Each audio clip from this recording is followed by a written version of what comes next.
Hey everyone, welcome back to the channel. So today we have another shop talk video, and today we're going to be talking about DIY repairs and knowing when to stop.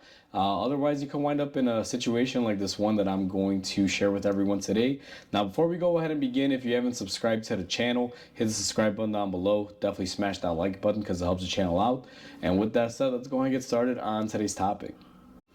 So today I got a phone call from one of my customers that typically has me doing work on his vehicle, but I know that this gentleman is actually a DIYer and he actually tries to do most repairs himself and brings me the more difficult ones or the ones that he can't quite figure out. And guess what? I'm totally fine with that. It's not really a big deal.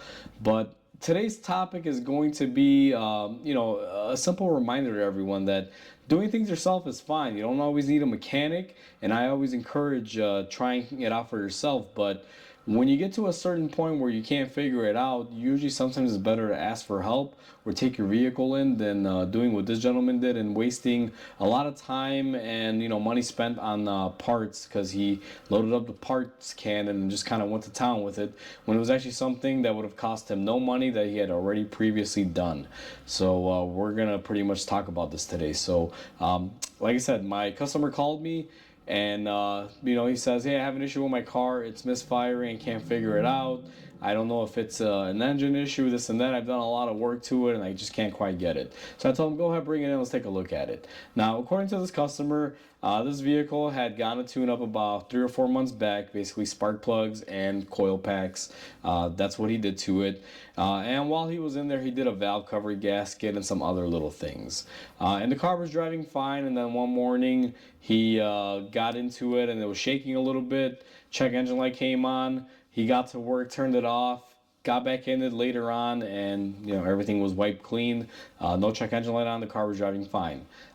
It proceeded to drive like this for a couple of days, he said, and then it started misfiring again.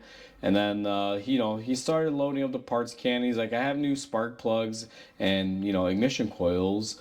What else could it be? And he kind of went down a wormhole. Now I'm not gonna take you through his whole thing, but basically he went through another valve cover gasket, thinking he had an air leak getting in there or bypassing. Changed the PCV valve. He replaced the intake gasket, thinking air was getting in, and he was just about ready to assume a fuel pump was bad because the car was misfiring and had low power, and he couldn't quite figure it out. And it was actually pretty simple to diagnose. And this guy could have saved a lot of time and a lot of money. So this is something that I want to share with everyone out there, that if you're at a certain point, you got to know when to quit and stop. Now, for this customer, fortunately, and I guess unfortunately, because he had done quite a bit of work trying to chase this issue, and I don't know if he actually knew what he was chasing or where to start off, or if he was just let's say googling it and throwing parts at it. But basically, a repair that he had done previously on his own is what wound up getting him and causing the issue. Now, right next to me, I have a coil pack. This is a fairly new coil pack. I believe it was only on the vehicle for a couple months, maybe like 4 or 5 months at this point. And basically the car had a misfire, and since he already had replaced the spark plugs and coils, he assumed that my new parts can't be bad, I can't have an issue. And he did, in all fairness, test them. He told me that he did use a spark plug tester, and he did pull the coils out and he can hear them making their popping noise. For those of you that aren't familiar, if you want to test a coil pack, the easiest way is lift it up off the spark plug, and normally if you listen in, you can hear it doing like a kind of a thudding noise, or kind of like a snapping noise. And in all fairness, he thought they were good. He tested them, but actually coil pack was bad. So the method that he used, even though you can use it to know if it's firing, will work to know if your coil pack is actually firing, if the driver is good. But as far as knowing how much spark or where that spark is going, you're not really going to know just by using a quick tester like that, or just using that pull-out method on the coil pack. So this coil pack is fully able to fire and is functional, but we do have a defective part, and the part is going to be let me see if I could even find it because it's very difficult. But if you look at the coil pack right here, and it's very difficult to see on camera, but if you pull this coil pack off the car and you had it running and you hooked up let's say a ground lead to it, and you try to basically put the ground out through this, it would not come out of this end. It would arc jump and come out the boot end. Basically, it has a faulty boot, and when it was inside of the cylinder head, since there's ground all over, it was just jumping out and bypassing. So when he was pulling it out and testing it through here, yeah, the spark was coming out of here because that's where the ground point was. But if you had just, held it close to ground, you will see that it was just arc jumping and basically not even making it to the spark plug, just grounding itself out right away. I admit it is a difficult thing for DIY to be able to just kind of assume that might be it. But I've been burned by stuff like this before, so I know to check out a coil properly. And my method is I have a screwdriver that I ground out, and I will literally go around it and see if I can get this boot to arc or jump anywhere that it shouldn't be aside from the tip.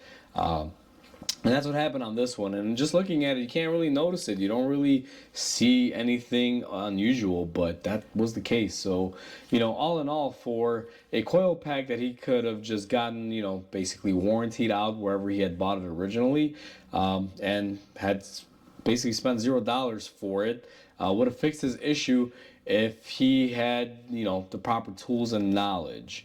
But instead, when he couldn't figure it out, he decided to load the parts cannon and wound up spending a lot more money on things that he didn't need. Now, in all essence, he is planning on keeping his car for a very long time, so it's not a bad thing as far as what he did. I mean, it's all stuff that goes away with time. This car has around 100,000 miles, so I'm not gonna say that it's a complete waste of money because technically it's considered to be maintenance at this point, even though he didn't need them. But sometimes the simplest, smallest thing can cause the biggest issue, and something that you may think is good may actually be the culprit, which in this case was this.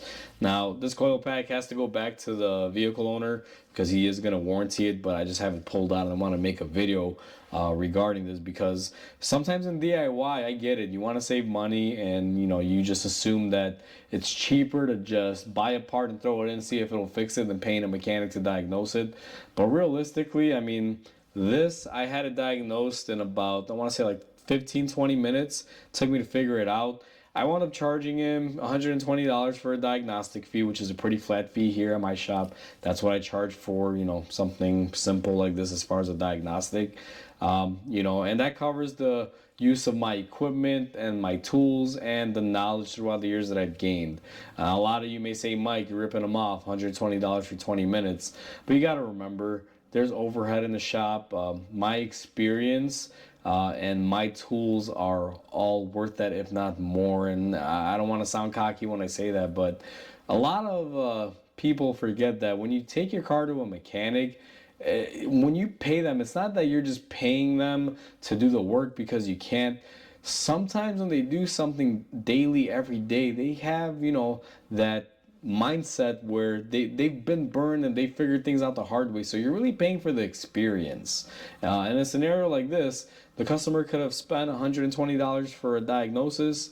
I would have figured this out like I did, told him he needs a coil pack. He's actually on the way to go get a coil pack and gonna swap it out and eventually return this as a defect. And the car's fixed. Simple as that. 120 bucks, done. Versus him, spending, I think he spent like a couple $100 in parts and plus whatever time he had invested in replacing those parts. So if you're doing stuff at home, which is DIY, I encourage it. I will never say don't DIY, but as a do-it-yourselfer, if you can't figure out a problem, I just want to tell people, don't stick to that mindset that, oh, if I'm going to pay a mechanic to fix it and they're going to charge me to diagnose it, I might as well just take that money and throw it in on a part and give it a shot. Because loading up that parts can is not always the best thing and doesn't always give you the best results. Sometimes it's more worth it just to pay someone that has experience to look at it, tell you what's wrong with it, so that way you're not going through the whole thing of trying to figure it out and you know, going from spending, let's say, a couple bucks to a couple $100 with a broken car still.